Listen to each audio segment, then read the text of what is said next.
It's the Ralph Nader Radio Hour. Stand up, you've been sitting way too long.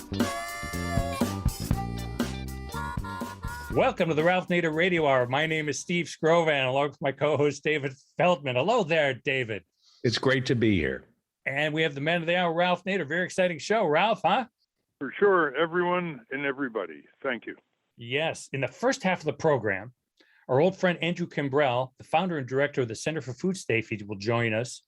He is also the executive director of the International Center for Technology Assessment, which is a nonprofit, bipartisan organization that explores the economic, ethical, social, environmental, and political impacts that can result from the applications of technology or technological systems.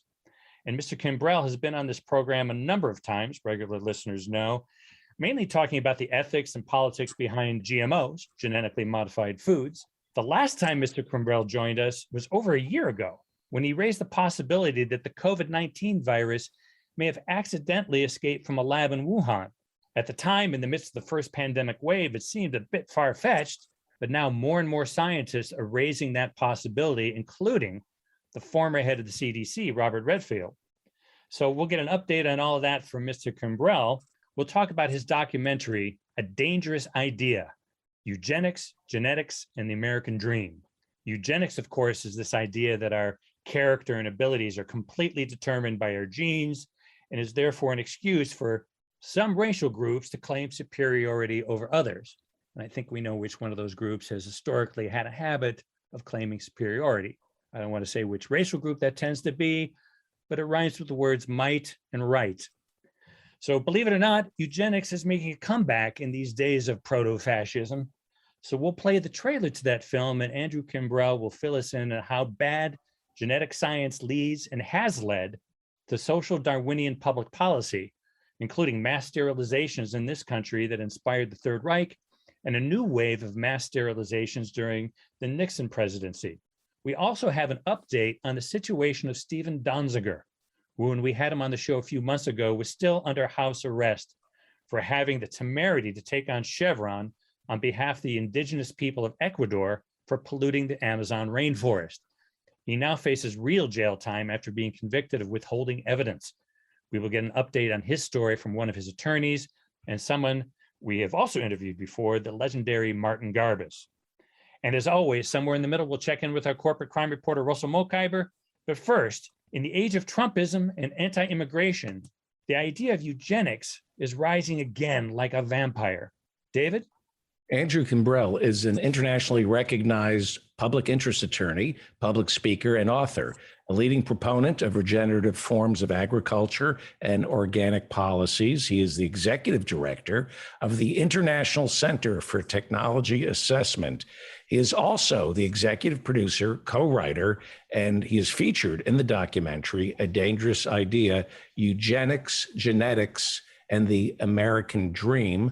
We're going to play you a clip right now from A Dangerous Idea. A new study claims that a genetic variant is responsible for cheating. Is there something in their DNA? We tested each of you for the warrior gene. Winning is somewhat maybe innate. You know, you have the winning gene. Do you believe that poor people are genetically different? Yes. For a century or more, scholars have known that the differences among people in intelligence is largely inherited. Males, on average, score 3.64 IQ points higher than women. Immigration, Hispanics in particular, but also of other peoples with low IQs, will clearly have an effect of reducing the intelligence of the host populations that have to absorb these people. You see where this takes us in some very, very dangerous directions. Biologically determined politics. Every century, every decade, every year, you've got to contest this thing. there's a strong belief that the differences in society, those who are poor, those who are rich, those who are smart, everything is in the genes. How far are we from discovering the genetic causes of human nature? Very close. What it's going to do is to blow apart a lot of the egalitarian dogma. You have a kind of prevailing belief amongst the ruling elite in social Darwinism. I thought we had killed this kind of stuff off, and yet here it comes back out of the grave, dressed up in scientific garb. If you believe that someone's ability to do well as a captain of industry and someone doing poorly, if you believe that that's written in the DNA in some way or another, then you have no responsibility and things can stay the way they are. Their view is, harking back to survival of the fittest, the market should determine whether or not people, for example, survive. There is no more food at this time. You can come back next Monday at 2 o'clock. And this is America. That is not the way that our society should work. This is not the way science should work. We need to be aware of what was done in the name of science, and specifically in the name of genetics. This social worker will come in and say, I want this person sterilized. And boom, they stamped it and that was that. They went inside of me and sterilized me without my knowledge. Because I was Black, poor.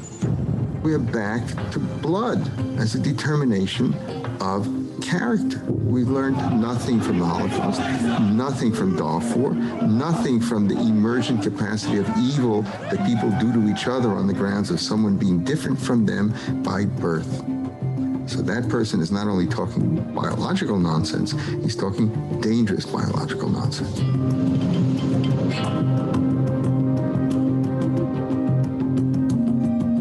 That's a clip from A Dangerous Idea. I'm pretty sure I've seen that movie before. Welcome back to the Ralph Nader Radio Hour, Andrew Kimbrell. Good to be here. Good to be with all of you. Welcome back, Andy, for sure. We're going to get to the Wuhan Institute and how many more people have raised the issue that you raised over a year ago. More of a lonely voice then, but now many prominent scientists in the Washington Post and others have urged an inquiry and access to the data of the Wuhan Institute to see if there was a possibility or if there was an actual realization that the COVID-19 came out of a negligent leak from the Institute. But your documentary now has been out for over 2.5 years, challenging genetic determinism. It's really amazing how this genetic determinism theory keeps rearing its head every few decades. About 3 decades ago, it reared its head, and the famous scientist Stephen Jay Gould at Harvard rebutted it, and the scientist Ruth Hubbard rebutted it. Howard Gardner, the professor at Harvard who wrote the classic Multiple Intelligences, challenging IQ test determinism, the multiple intelligence that different people have, and it keeps coming back with different protagonists. Who's using it now around the world and in the U.S., genetic determinism? Yeah, by the way, we want to mention Richard Lewontin of Harvard, who was one of the great pioneers fighting against genetic determinism and who died last month. So we want to honor his work. And the movie, and it was a wonderful brain trust that helped create it. Along with me, there was Mary R. Morgan, who's one of the executive producers as well. And we had a very talented director, Stephanie Welch. So it was definitely a collaborative process. Yeah, I think what we're seeing, particularly in this country, there's a founding reality, to America, which is this idea of equality. And we have obviously not lived up, despite many, many efforts and the struggles of many, many people over centuries, lived up, as we now have probably greater inequality now than we've had since the Gilded Age. And how do you explain that inequality? Since we're supposed to be devoted to equality, and the most convenient explanation remains, we'd like to have equality, but people simply aren't biologically equal. We have some people who are superior intelligence, some people are superior in a number of other factors as far as wealth, for example. There's others who are disadvantaged genetically because they're more violent or less able to work. So it's a way of explaining, it's a constant way of explaining inequality, despite the ideal equality that's supposed to be at the core of the country. And the more inequality you have, you can bet that that's when you'll see the reemergence of this biological determinism that says public policy will never work. It's just because some people are basically inferior. And it's based on this idea that difference equals deficiency instead of difference equals diversity, which equals strength. There you have a real dichotomy. It's always been understood in the natural world that, difference and diversity equals strength. But here we're saying, no, if you're different from the white male model, that's a deficiency. And it views diversity as a threat. So with this more and more inequality, you get sort of the toxic racism of Trump and the xenophobia we're seeing, and the blaming of what's wrong with the country, and not on the class war, which the upper class won, but rather on some purported biological inferiority of those who are right now on the bottom of the economic ladder. Yeah. One of the arguments against genetic determinism is so obvious. It's called environmental conditions different. I mean, when black children are poisoned by lead from lead-based paint flaking off rotten tenement walls, it affects their brain. It has nothing to do with genetics. And there have been a lot of studies on lead poisoning of kids, and guess what? It's disproportionately impacting low-income kids, poor whites, blacks, Hispanics. Then they turn around and give them these IQ tests and say, see, you can't get into these universities because your aptitude test, which is a code word for the test that you take and produce a score based on your genetic inheritance. Charles Murray seems to be at it again. He's just out with another book. We could spend the rest of the hour talking about his shenanigans and his fakery, Charles Murray. I just want to say that lead poisoning is actually in the movie.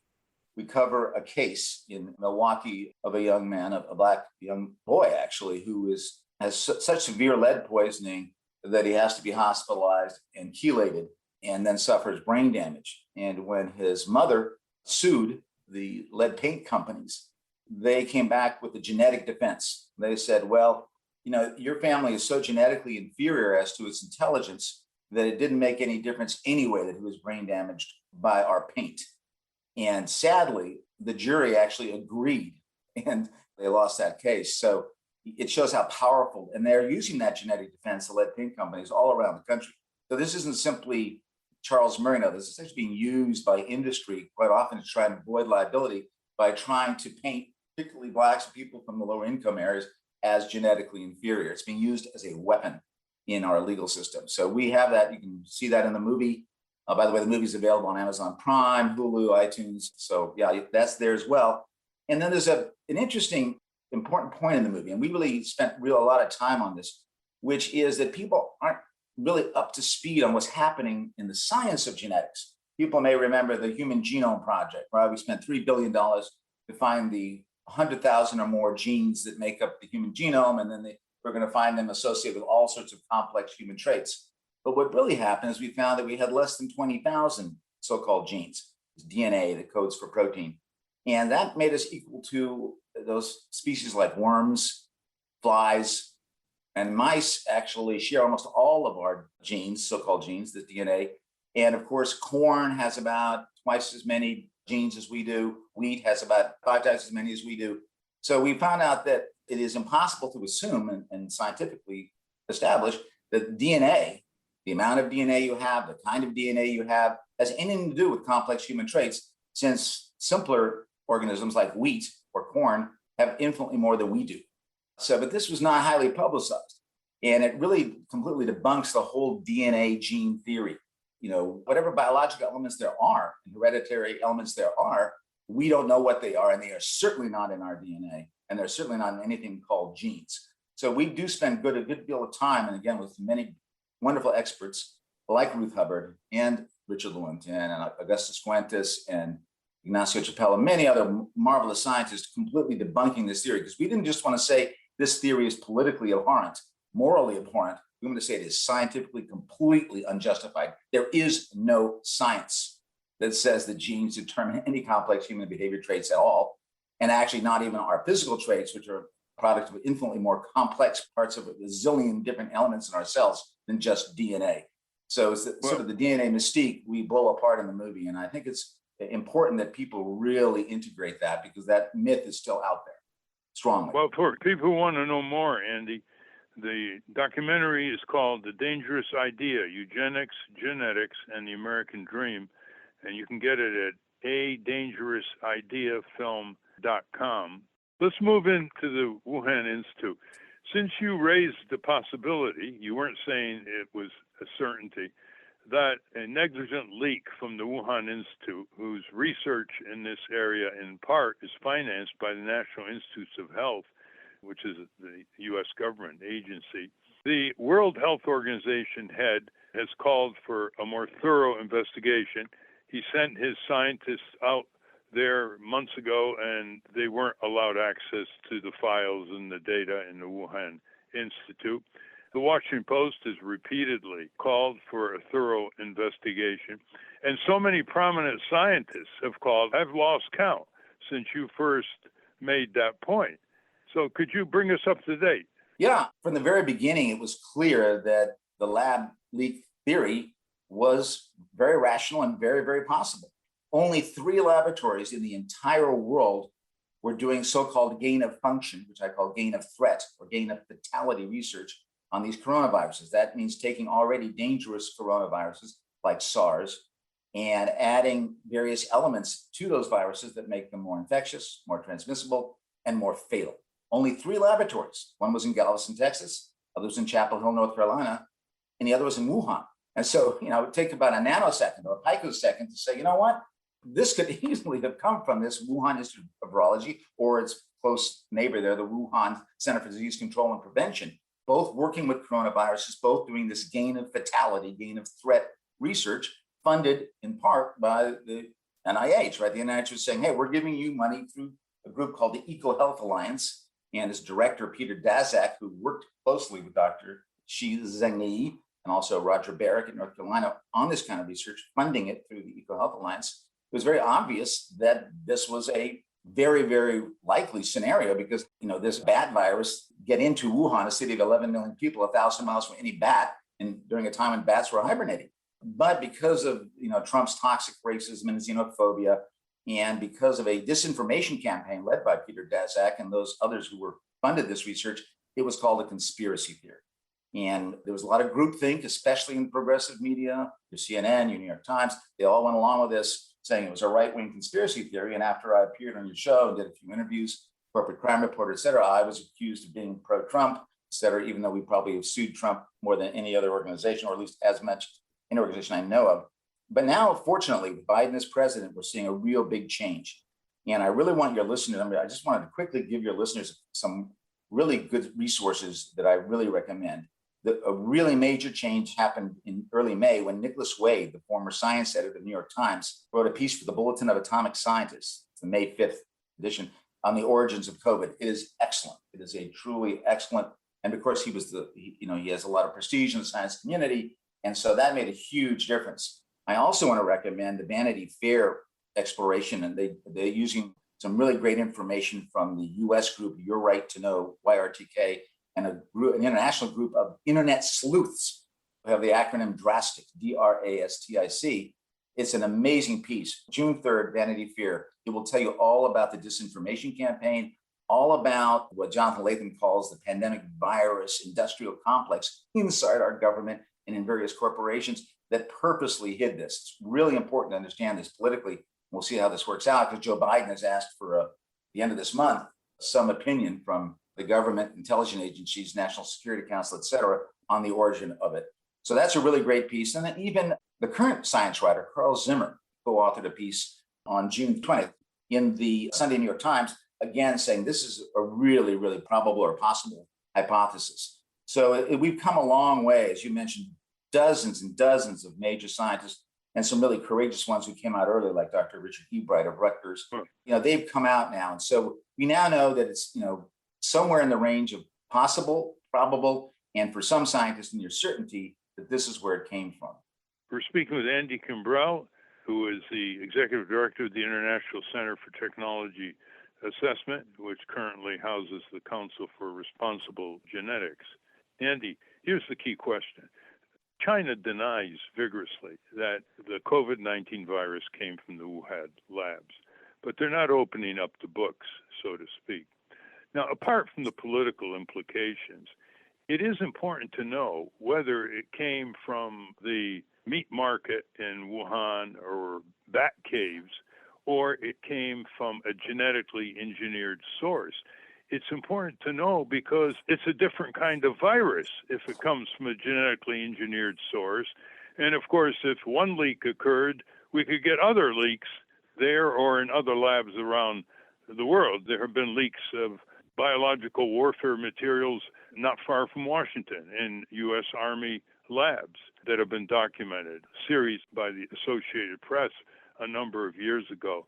Tell our listeners how significant it is in terms of the way a genetically engineered virus will behave compared to a more natural source.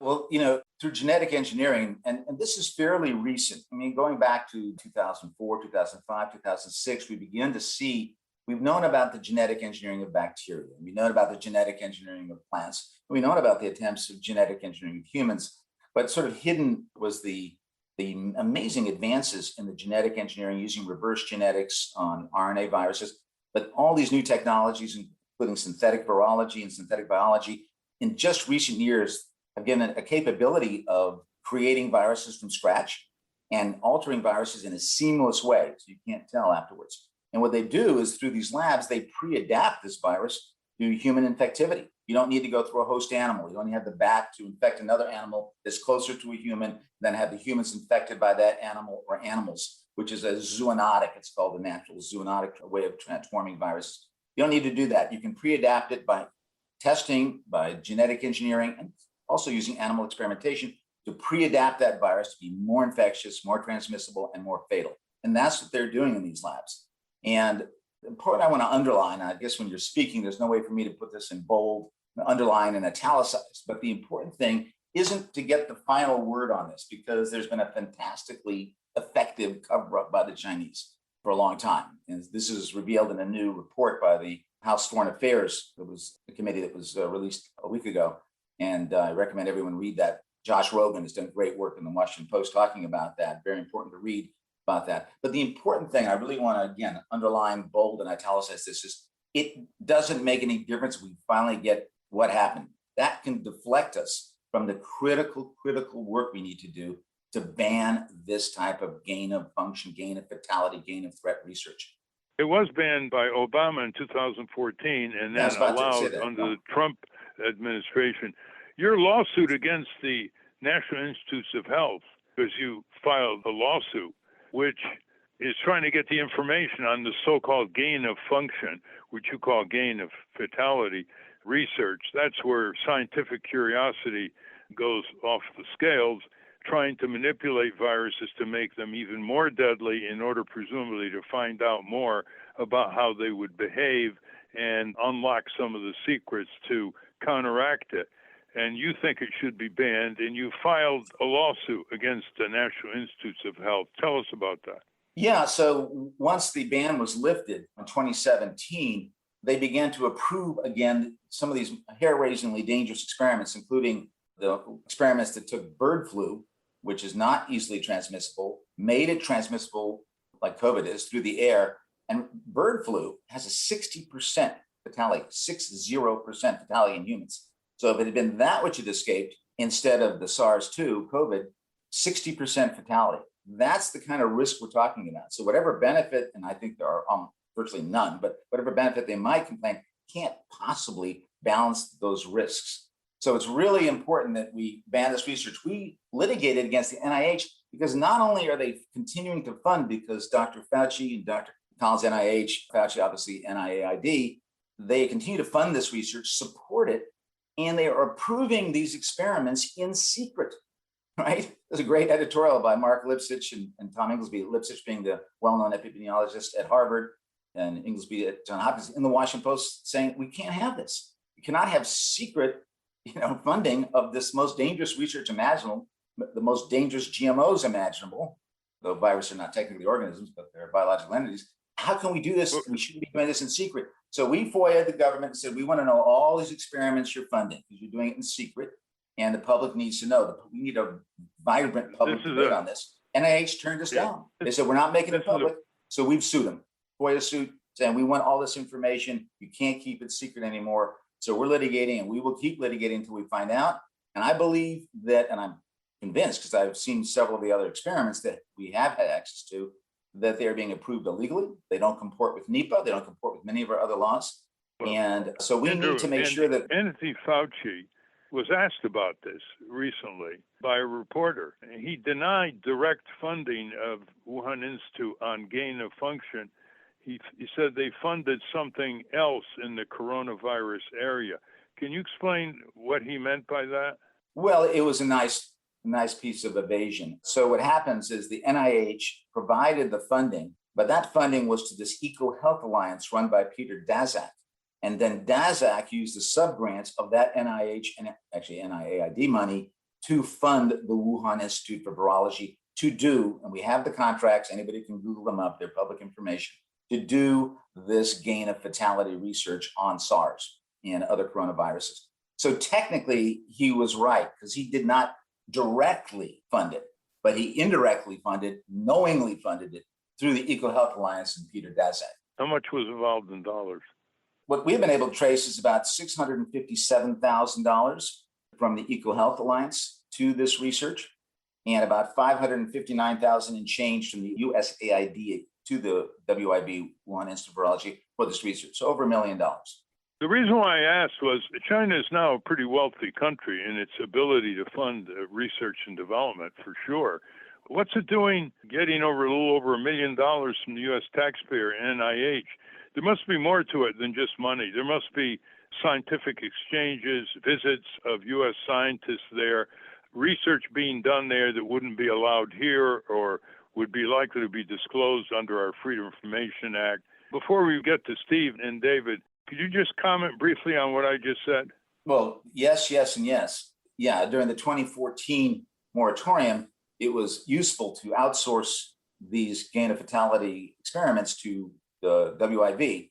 Dr. Xizheng Li, who is the director of the WIV, worked closely with Roger Barrick and Peter Daszak and others to do exactly this kind of research at Chapel Hill University, North Carolina. And so it was very convenient to be able to outsource it to them. Unfortunately, China, though it is of course quite wealthy, does not have a BL4, that's Biological Safety Level 4 laboratory. There was no BL4, which is the highest form of biosafety that you can have. They were building one at the WIV, but it wasn't ready. So Dr. Xizheng Li has admitted that her work, taking these viruses and making them more transmissible, infectious and fatal, this work was done at BL2, often. BL2, Biological Safety Level 2, which is approximately the security you would find in your local dentist's office.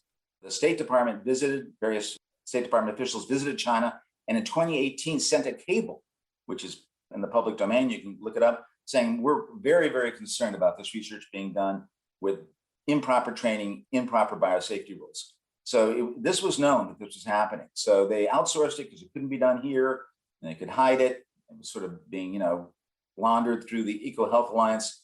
And meanwhile, just incredible that this incredibly dangerous research on pandemic viruses and creating basically a new pandemic virus was done at a biological safety level 2. That is gross negligence. And now that we have what I would call— Just a quick one-phrase answer. Are the contracts between NIH and Wuhan public? Yes. Okay. Steve and David, we're listening to Andy Kimbrell.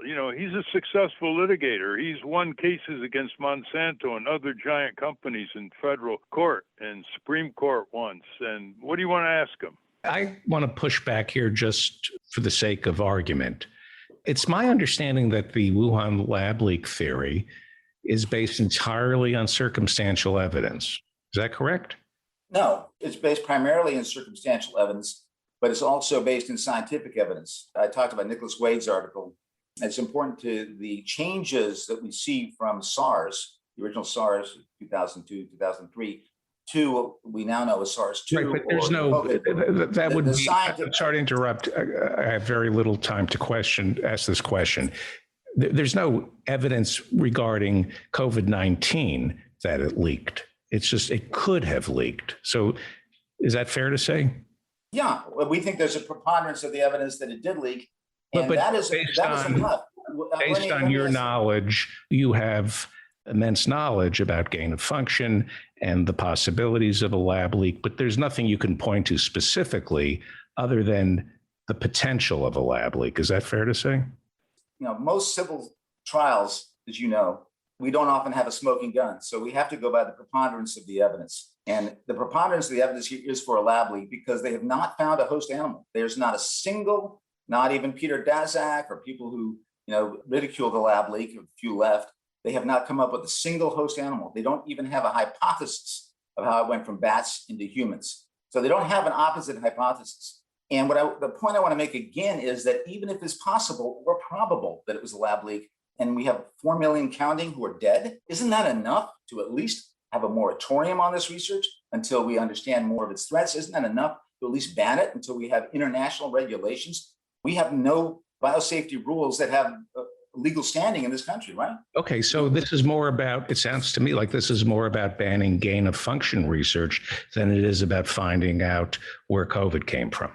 As far as I'm concerned, the minute anybody says, and as Ralph pointed out correctly, scientist after scientist now says it, it's either possible, probable, or a near certainty, then we immediately have to not let this deflect us from saying this research, which is secret, that's why we sued the NIH, has to be public, but it also has to stop until we really understand the risk benefit, that we've had a robust public discussion, and that we have international rules that are enforceable.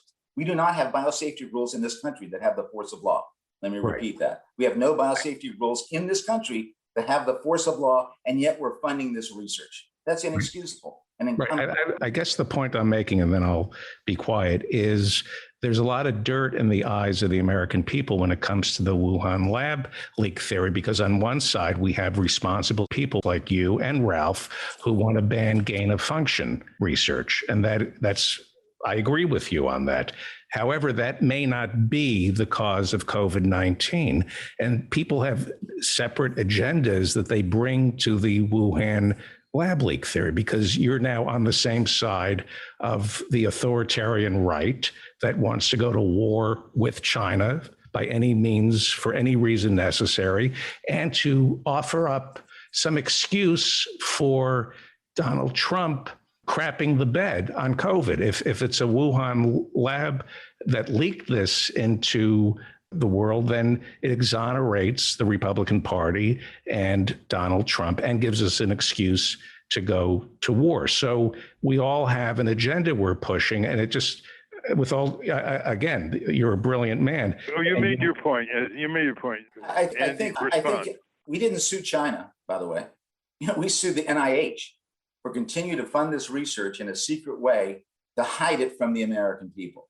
That's inexcusable. So you could just as well call it the Fauci virus or the Peter Daszak.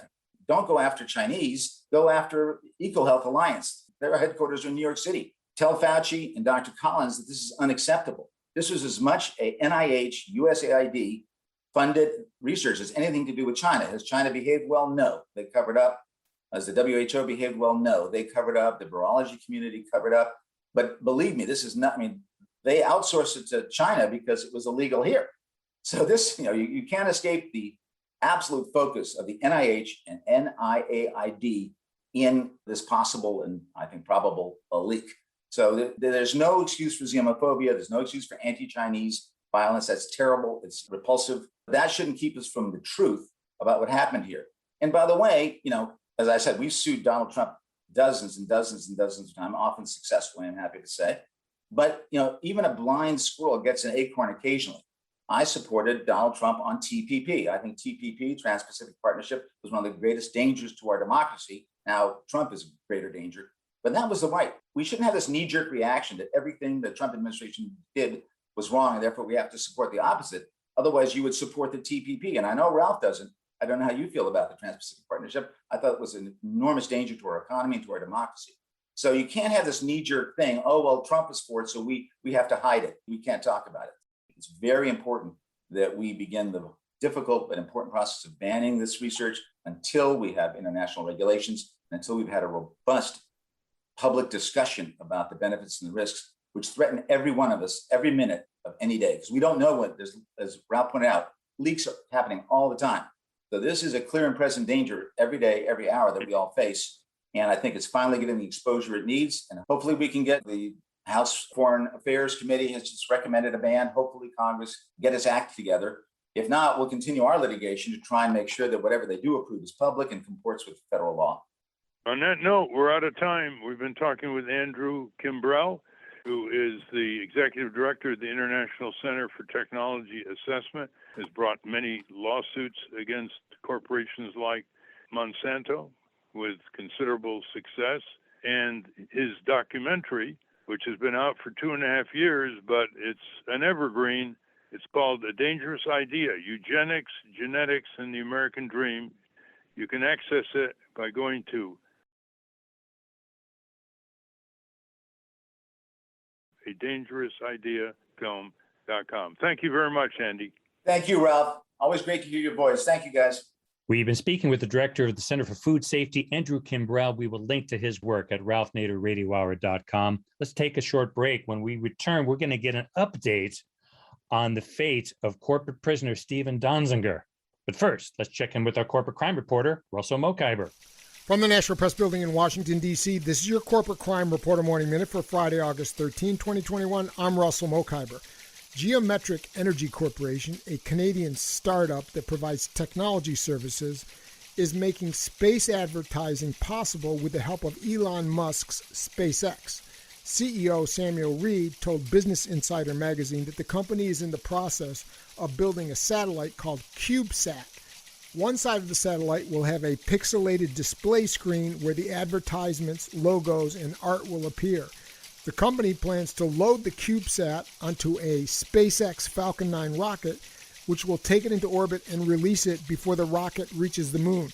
Once in orbit, a selfie stick attached to the side of CubeSat will film the display screen. This footage will be live streamed on YouTube or Twitch. For the Corporate Crime Reporter, I'm Russell Mokhiber. Thank you, Russell. Welcome back to the Ralph Nader Radio Hour. I'm Steve Scrovan, along with David Feldman and Ralph. Now we turn back to the fate of human rights attorney and corporate prisoner Stephen Donzinger, who appeared on our program in March while still under house arrest in New York. Despite an obvious lack of due process, U.S. District Judge Loretta Preska ruled that Donzinger was guilty of 6 contempt charges brought against him for refusing to hand over evidence. Now he faces 6 months in real jail. Here to give us an update is one of his attorneys and human rights champion in his own right, Martin Garbus. Welcome back to the Ralph Nader Radio Hour, Martin Garbus. Thank you. Thank you for having me. Martin, many of our listeners know about this case that Chevron is prosecuting against Steve Donzinger.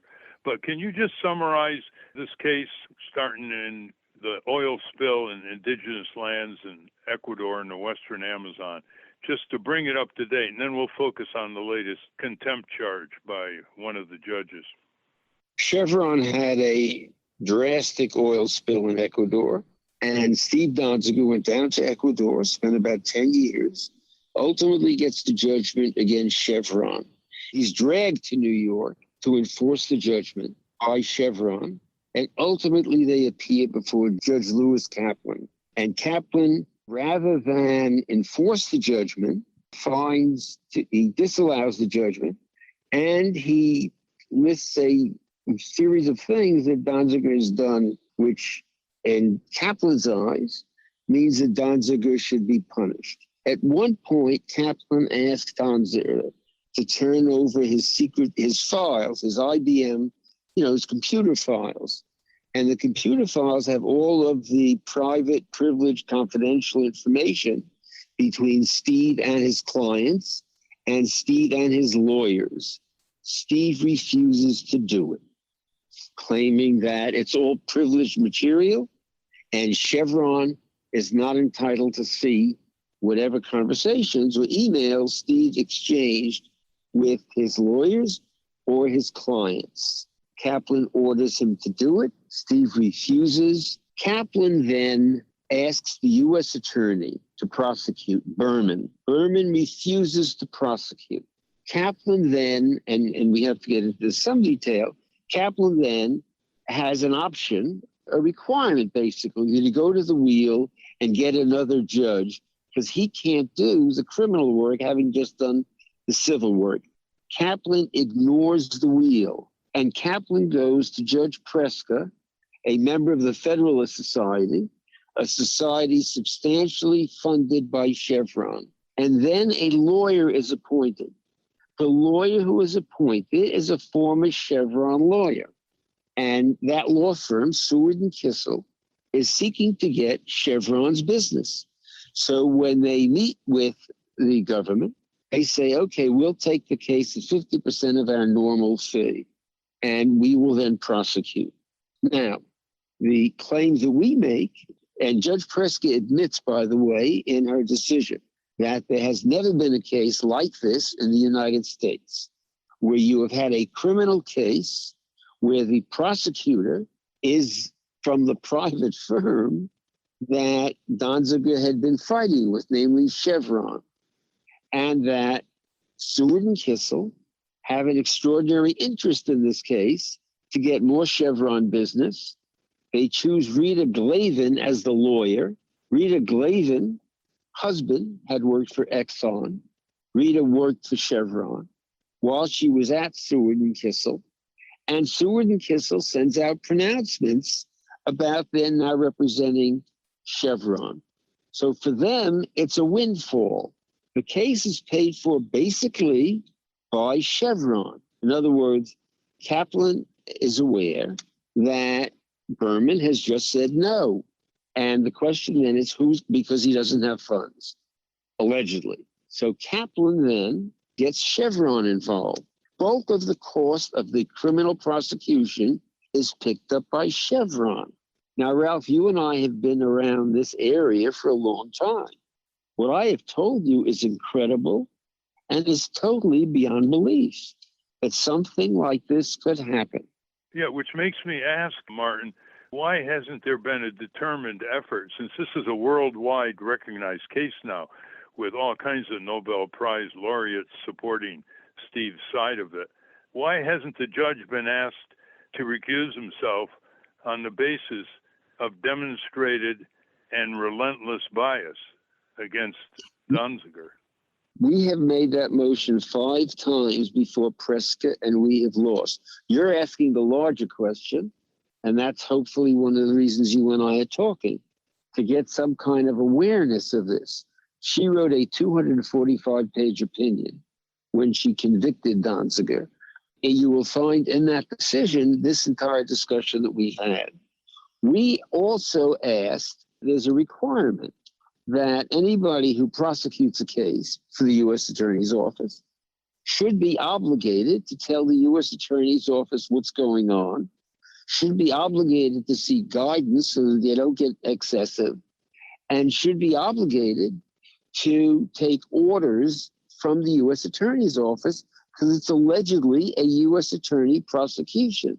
I spoke to Zach Bannon, a U.S. Attorney, and I wanted to subpoena somebody from DOJ who could tell us who supervises her, who looks at her bills, who chooses what legal paths she should pursue. And Bannon said no one.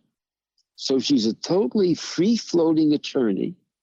The Supreme Court cases are clear. If you have a prosecutor in this position, not or appointed by the government, it has to be a disinterested prosecutor. There's no one less disinterested than Rita Glavin. She, of course, was just involved defending Andrew Cuomo. She was the chief lawyer.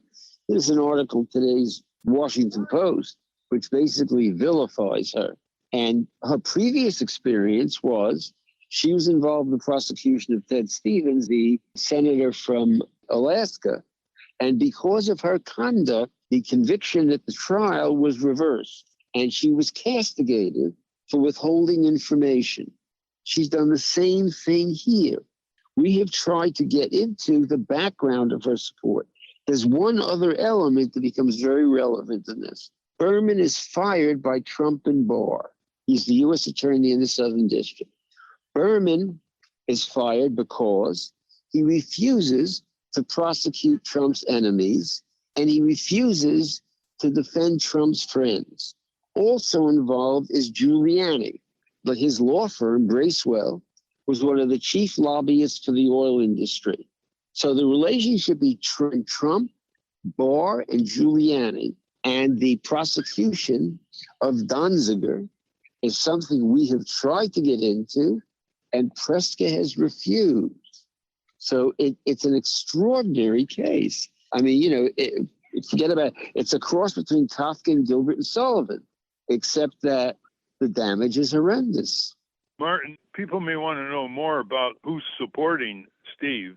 I mean, there are bar associations around the world, lawyers. What's the website where they can get more details before I ask you my next question? It's donzingerlaw.com. He's trying to raise funds, not for me, but to get other lawyers to help him. He has had worldwide support. On August 6th, which was the anniversary of a 2-year confinement, there were demonstrations in 12 cities. Lawyers throughout the world have spoken up on behalf of the case. As you said, 67 Nobel Prize winners, leaders of the bar, but it's had no effect on the Federalist Judge Preska.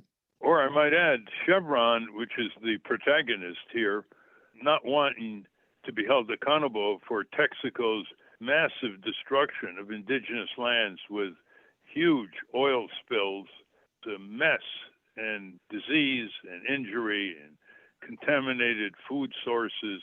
And then Chevron bought Texaco and inherited all the obligations. So that's how Chevron got in.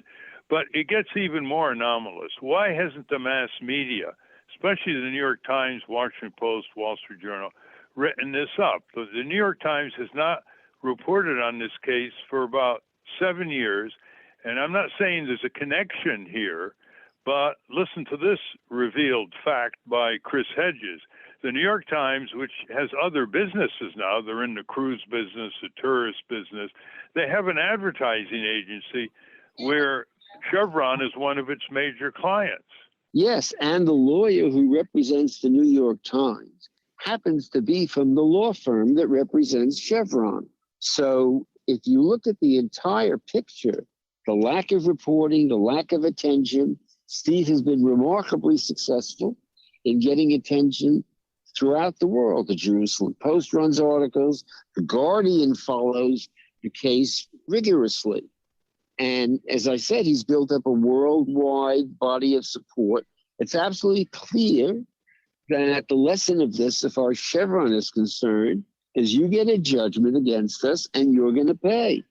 And that we can control both the judiciary through money and we can control prosecutor's office through money. You're touching on a very important factor here that if Chevron gets away with this over the last 10 years or so, it's going to be a prototype for other giant companies to go after their critics, turn them into corporate prisoners with corporate judges, and then turn them eventually into political prisoners because the political system is not intervening here to see that justice is done. There's very little interest in Congress in this case, some for sure, but not enough. So beware, people. This is a new breakthrough by corporate control and power. We're talking with Martin Garbus, who's been through many, many cases over the decades in civil liberties and civil rights. Martin, you're appealing this to the Second Circuit, this decision of criminal contempt by this judge? Yes, we are. And the question then is, what is the power of Chevron? You have Federalist judges, of course, throughout the legal system. So what is the power of Chevron in the Second Circuit? And of course, you and I both know that over the years, the Trump appointees are all over the place. One of the terrible things that happened here, you and I and your listeners know the difference between, let's say, Sotomayor and Clarence Thomas. We know the difference in their politics, but you get into a situation where a judge makes a finding of fact, and it's very difficult. The courts defer to judges with findings of fact. So if you get a totally prejudiced judge in the pocket of the oil industry, whether it be Kaplan or Preska, reversing those factual findings are very, very difficult. And I should say, Ralph, you, of course, were the model for the Donzingers that followed. You were the model for the people who have spoken out on behalf of things. Donzinger is in your tradition, in a culture that you started, and the kinds of pressure and penalties that you faced and adversaries that you faced with the automobile industry and energy business. Donzinger is facing those things now. My memory of your history is nothing like this ever happened to you, though some bad things did happen to you. Chevron is a peculiarly vengeful company, and anything it touches, it corrupts, whether it's a vengeful judge who was a corporate lawyer and had relations with the energy industry, Judge Kaplan. He should recuse himself. He should be cited by the Judicial Accountability Agency in New York. And then the law firm that he hired, bypassing the prosecutor who didn't want to bring the case that the judge wanted him to bring against Donzinger, is also conflicted with clients like Chevron. I mean, this really smells very, very bad. And I hope some of our listeners will call or email their senators and say, and representatives say, you need a congressional hearing here. Donziger? Absolutely. Why don't you spell his name clearly, Martin? It's donzigerlaw.com is the website. Steve is trying to raise money for this fight. Merrick Garland is now the new DO, there's no reason why Merrick Garland should not feel pressure to come in and then deal with this case. This administration should deal with it. Trump refused it. Well, Trump was the one who put this ball in motion. So this is the kind of scandal. It's been kept below the New York Times, Washington Post attention. It's a Trump, Barr, Giuliani problem, plus Chevron. I mean, the powerful forces against Steve Donziger and the powerful forces of those who are against people like yourself, Ralph, and like Steve now, are enormous. But in our time, your and my time, we have never seen a prosecution like this. A criminal prosecution funded by a vast oil company after Steve and the Ecuadorian people get a substantial judgment for the ghastly oil spills that Texaco did. That's at the bottom of it. They don't want to pay the billions of dollars in the judgment that was rendered in Ecuador, and they tried to smear the whole process in Ecuador. Well, we're run out of time. We've been talking with Martin Garbus, who's an attorney for Steve Donziger in this case that you just heard about. Since Judge Kaplan bypassed the federal prosecutor who works for the Justice Department when Trump was president, you're right. Attorney General Merrick Garland now has a professional and legal obligation to reassert the role in this case that was circumvented by Judge Kaplan when he went to a corporate law firm. I mean, it's unheard of. He hires a corporate law firm with tax dollars because he doesn't like the prosecutor's denial of his desire to prosecute Steve Donziger. This is incredible. This is like countries overseas that we have bad names for. No, I've been in Chinese courts, Russian courts. I mean, this is as bad as anything that one has seen. And he hires the prosecutor who has a financial interest in getting a conviction. Preska has acknowledged that there is no other case like this in American legal history. Preska said, however, that doesn't make it wrong. The judge has already had Donziger under house arrest in his small apartment in New York City. He can't leave without some kind of electronic supervision. Isn't that correct? Yes. And he can only leave at certain times. He can't, anytime we want to have a lawyer's meeting, we have to get permission. We have to tell the probation department that we want to have a lawyer's meeting with him. He can't visit friends. I think the important thing for your listeners is that a cascade of letters should go out to Merrick Garland to put pressure on him to do something. As you pointed, Nancy Gertner, a very eminent judge in Boston, has condemned this process. Other judges have condemned the process. Bar associations have condemned the process. But this Federalist judge, Preska, coming out of the Trump Barr Giuliani experience, has been totally resistant. This is a judge, by the way, who was nominated for the Second Circuit by Bush, and the Senate, at the same time that it was approving other nominations by Bush, refused to approve this particular judge. So she's more extreme than a traditional Federalist judge. Now I can hear some of our listeners saying, what about the ACLU here? The giant ACLU, have they come to the aid of this case? The ACLU has not come to the case. They're considering it. They've been considering it a while. I doubt they are so drowning in their other things that they agreed to do an amicus brief, and hopefully that will have some significance with respect to the Second Circuit. But they did not come into the Prescott prosecution, nor did they come into the Kaplan prosecution. Before we close, Martin Garbus, give the website once more. People can refer to it when they contact their members of Congress. I think this really needs a congressional hearing to get high media profile. It's donzigerlaw.com, and you'll get information. But Steve desperately needs funds, not for me, but for other people to help in the litigation. Thank you very much, Martin Garbus, and all the work you've done over the years. Books can be and are being written about you. And let's continue this reportage as this case continues to unfold. I have a minimal expectation that American justice will prevail, especially when the media starts making this a top priority for revelation. Thank you. Ralph, you have always been the warrior you are now. Thank you. I want to thank our guests again, Andrew Kimbrell and Martin Garbus. For those of you listening on the radio, that's our show. For you podcast listeners, stay tuned for some bonus material we call the Wrap-Up. A transcript of the show will appear on the Ralph Nader Radio Hour website soon after the episode is posted. Subscribe to us on our Ralph Nader Radio Hour YouTube channel. And for Ralph's weekly column, it's free. Go to nader.org. For more from Russell Mokhiber, go to corporatecrimereporter.com. Ralph wants you to join the Congress Club. Go to the Ralph Nader Radio Hour website, and in the top right margin, click on the button labeled Congress Club to get more information. We've also added a button right below that with specific instructions about what to include in your letter to Congress. The producers of the Ralph Nader Radio Hour are Jimmy Lee Wirt and Matthew Marin. Our executive producer is Alan Minsky. Our theme music, Stand Up, Rise Up, was written and performed by Kemp Harris. Our proofreader is Elizabeth Solomon. Our associate producer is Hannah Feldman. Our social media manager is Stephen Wendt.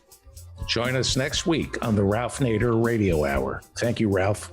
Thank you, everybody. Well, we're providing information, but we're also getting more and more information from you, the listeners. John Puma just told us, quote, 6 giant corporations earn 90% of broadcast revenues, end quote. Hardly a competitive free market.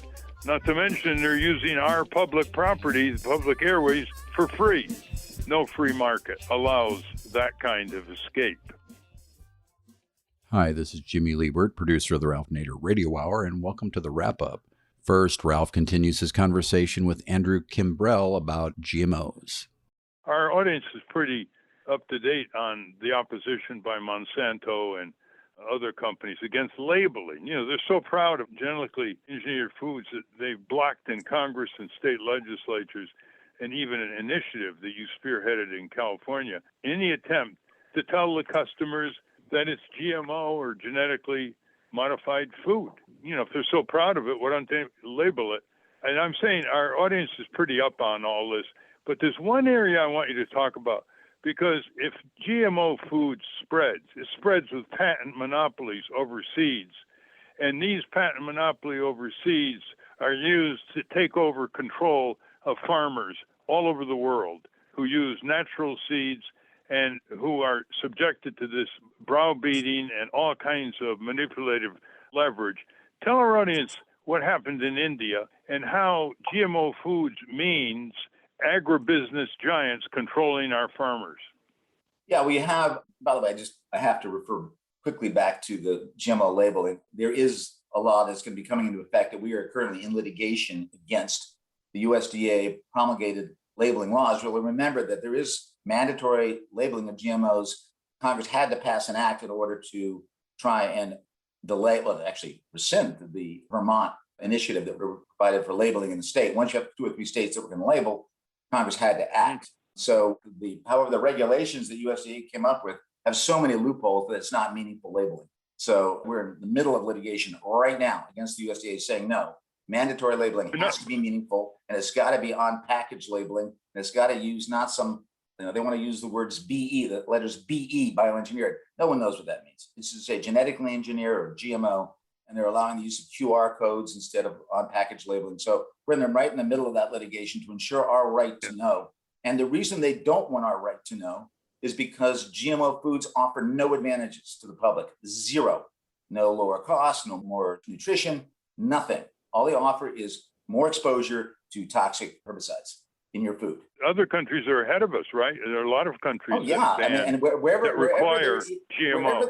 Wherever there is mandatory, meaningful labeling of GMOs, there are no GMOs. In Europe, you name it. Japan, all these countries that have labeled because, again, it fails in an informed marketplace. GMOs fail in an informed marketplace. And that's why they fought us in California and Oregon and Washington, tens of millions of dollars to fight labeling, because they know if there's an informed public, mandatory labeling, no one is going to buy a GMO product because it does not offer any advantages and only more toxic risk.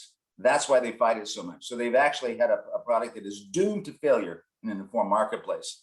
As to the patenting, we now have 3 because of the recent mergers. Monsanto got absorbed into Bayer, Syngenta got absorbed into ChemChina, and Dow and DuPont merged. So we now have about 60% of the world's seeds, commercial seeds, patented by those 3 companies. 60%. Imagine if 3 companies own 60% of the water of the world. No, and then you have an idea of what we're looking at. And so these commercial seeds are owned by these 3 huge multinational companies. And what they do is, most of these seeds have to do with commodities. So the GMO corn and GMO soy, which account for 60% of our current farmland, 60% fields are now in these corn and soy, and they are not for human consumption. This is not the corn we eat.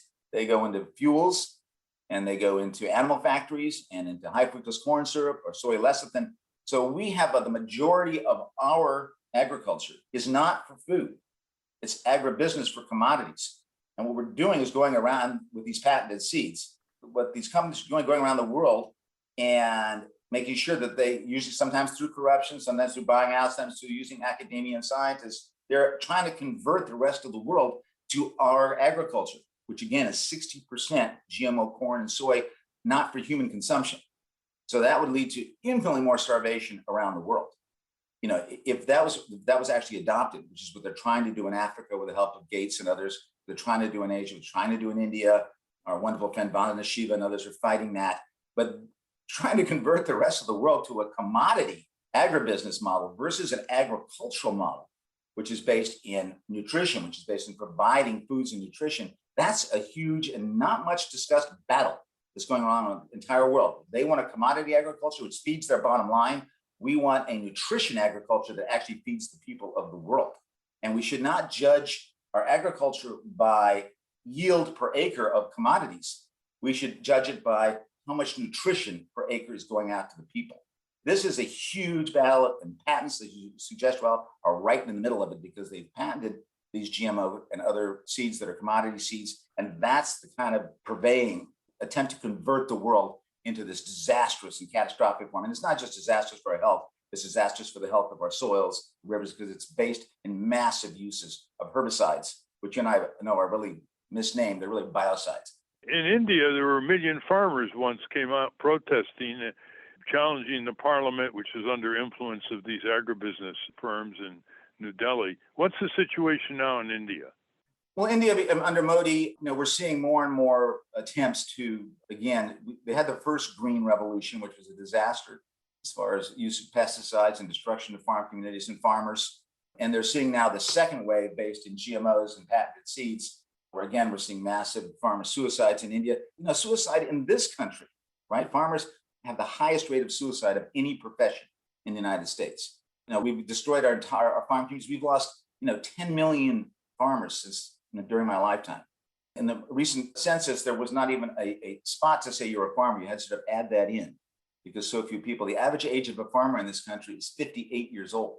So our farm communities have been decimated by this agribusiness form. And the same thing is now happening in India and anywhere else where they're adopting our unfortunate, profit-based versus food-based agriculture.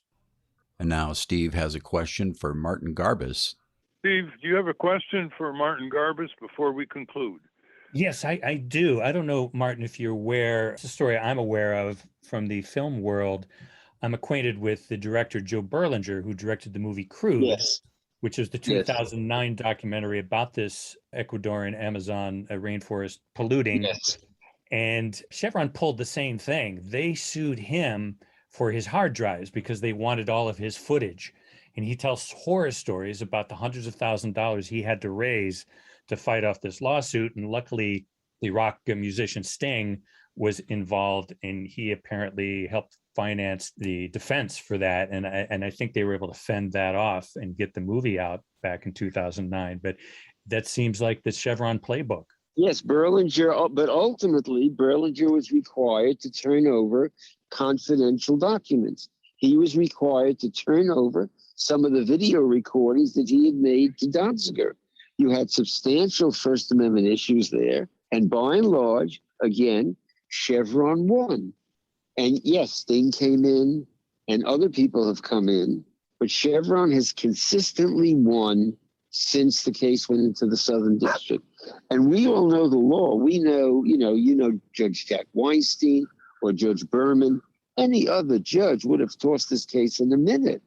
But getting their judge and their prosecutor, it's incredible. Warren Buffett owns about $3 billion worth of Chevron, which means the Bill and Melinda Gates Foundation also owns a pretty significant position in Chevron. We should certainly explore that. People on behalf of Donziger have spoken out at stockholder meetings, but of course that hasn't gotten anywhere thus far. Any complaint before the Judicial Council in New York against Kaplan? Complaints have been made and have gotten nowhere. Kaplan is a senior judge now, senior judge. Preska was the chief judge in the Southern District for about 15, 20 years. You and I, when you're dealing with this issue, you and I are dealing with the issues that you and I have experienced throughout our lives. How do you deal with trial judges who have this extraordinary political bias and make factual findings against you? It's very difficult. He was deprived of a jury in the criminal case. He was deprived of a jury in the civil case. No one American juror has heard anything about this case because of the contrivance of Kaplan, Chevron, and Preska. It's not one juror. A jury was disallowed in the civil case and not appropriate, said the judge, in the criminal case.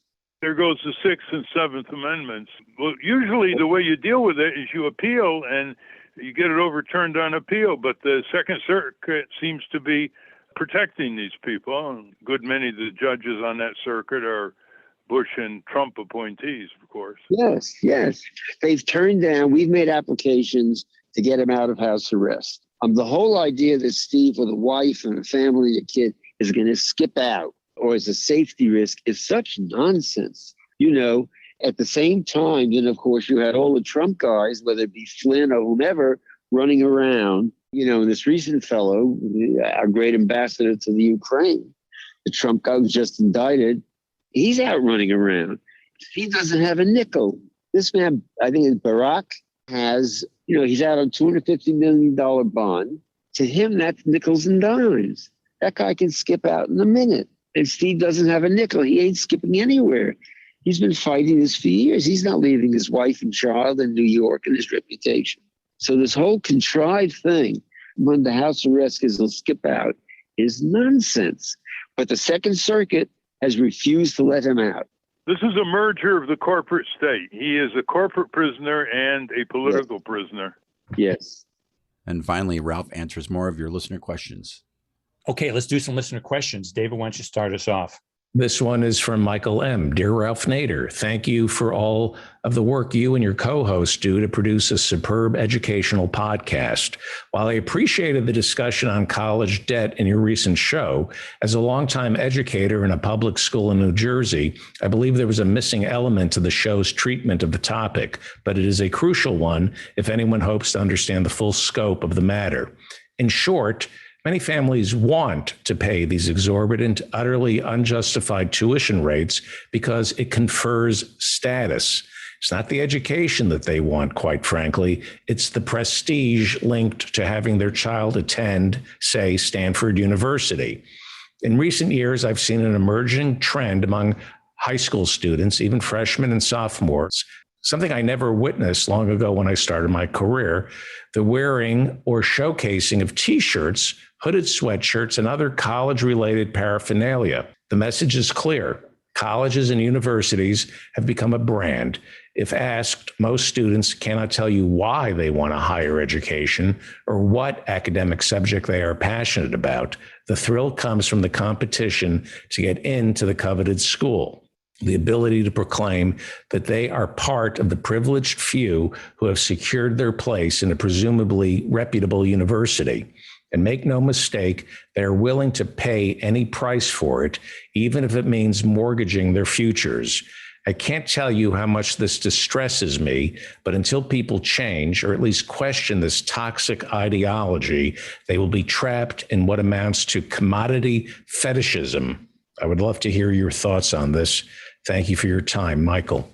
Well, I wasn't aware of this depth of branding. You see the T-shirts around, of course, Harvard, Princeton, Stanford, but the extent to which they've gotten into the heads of these youngsters, even middle income or lower income youngsters who are willing to stake out their mortgage future with huge debt, I don't know how to respond to it. I've just heard your point here, and there should be more writing about it. Were you aware of this, Steve?